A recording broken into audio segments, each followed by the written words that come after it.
नमस्ते दोस्तों, आज हम आपको भारत की पवित्र 4 धाम यात्रा पर ले चलेंगे। यह 4 धाम रामेश्वरम, द्वारकाधीश, जगन्नाथपुरी और बद्रीनाथ न केवल धार्मिक महत्व रखते हैं बल्कि हमारी सांस्कृतिक विरासत के प्रतीक भी हैं। 4 धाम यात्रा को जीवन के सारे पापों को मिटाकर मोक्ष प्राप्त करने का मार्ग माना जाता है। यह यात्रा देश के चारों दिशाओं में स्थित इन तीर्थ स्थलों को जोड़ती है।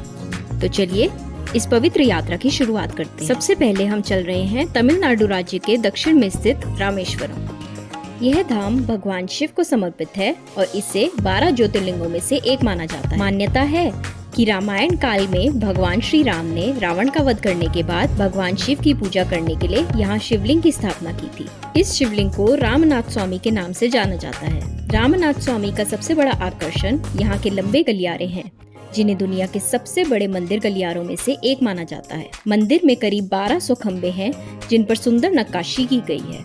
इसके अलावा यहाँ के गोपुरम यानी मुख्य द्वार और विशाल शिवलिंग भक्तों को आध्यात्मिक शांति प्रदान करते हैं।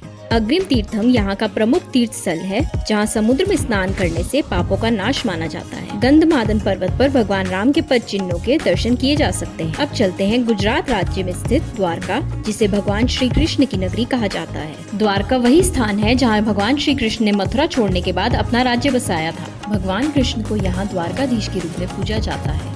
मान्यता है कि द्वारका नगरी समुद्र में समा गई थी और वर्तमान मंदिर उसी स्थान पर बनाया गया है। द्वारकाधीश मंदिर करीब 2500 साल पुराना है और इसका निर्माण भगवान कृष्ण के परपोते वज्रनाभ ने किया था। मंदिर की 5 मंजिला संरचना पूरी तरह पत्थर से बनी हुई है, जिसमें 72 स्तंभों पर नक्काशी की गई है। मंदिर के शिखर पर 52 गज लंबा ध्वज फहराया जाता है, जिसे रोजाना 5 बार बदला जाता है। गोमती घाट पर भक्त स्नान करते हैं। यहाँ गोमती नदी का संगम समुद्र से होता है। सुदामा सेतु से समुद्र और द्वारका का सुंदर नजारा देखा जा सकता है। अब चलते हैं पूर्वी भारत के उड़ीसा राज्य में स्थित जगन्नाथपुरी। यह मंदिर भगवान विष्णु के जगन्नाथ स्वरूप को समर्पित है। भगवान जगन्नाथ के साथ उनके भाई बलभद्र और बहन सुभद्रा की पूजा की जाती है। मान्यता है कि भगवान जगन्नाथ यहाँ स्वयं प्रकट हुए थे। जगन्नाथपुरी की रथ यात्रा विश्व प्रसिद्ध है। इस यात्रा में 3 विशाल रथों पर भगवान जगन्नाथ, बलभद्र और सुभद्रा नगर भ्रमण करते हैं। यह आयोजन हर साल लाखों भक्तों को आकर्षित करता है। जगन्नाथ मंदिर की रसोई दुनिया की सबसे बड़ी रसोई मानी जाती है, जहां महाप्रसाद तैयार किया जाता है। मंदिर का नीलचक्र और सिंह द्वार इसके भव्य स्वरूप को दर्शाते हैं। पुरी का समुद्र तट और गुंडीचा मंदिर यहाँ के प्रमुख आकर्षण हैं।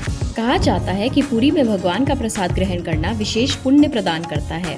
अब चलते हैं उत्तराखंड के हिमालय में स्थित बद्रीनाथ धाम। बद्रीनाथ भगवान विष्णु के बद्री नारायण स्वरूप को समर्पित है। कहा जाता है कि भगवान विष्णु ने यहाँ हजारों वर्षों तक तपस्या की थी। यह मंदिर अलकनंदा नदी के किनारे स्थित है। मंदिर का मुख्य द्वार सिंह द्वार कहलाता है और अंदर भगवान बद्रीनाथ की काले पत्थर की भव्य मूर्ति विराजमान है। तप्त कुंड माना जाता है कि यहाँ स्नान करने से सारे रोग दूर हो जाते हैं। नारद कुंड और व्यास गुफा भी यहाँ के प्रमुख स्थल हैं। बद्रीनाथ को मुक्ति धाम कहा जाता है। यहाँ के दर्शन से मोक्ष की प्राप्ति होती है। तो दोस्तों, यह थी भारत की पवित्र 4 धाम यात्रा रामेश्वरम, द्वारकाधीश, जगन्नाथपुरी और बद्रीनाथ। इन 4 धामों की यात्रा न केवल हमारे धर्म और आस्था को मजबूत करती है, बल्कि भारत की विविधता और संस्कृति को भी दर्शाती है।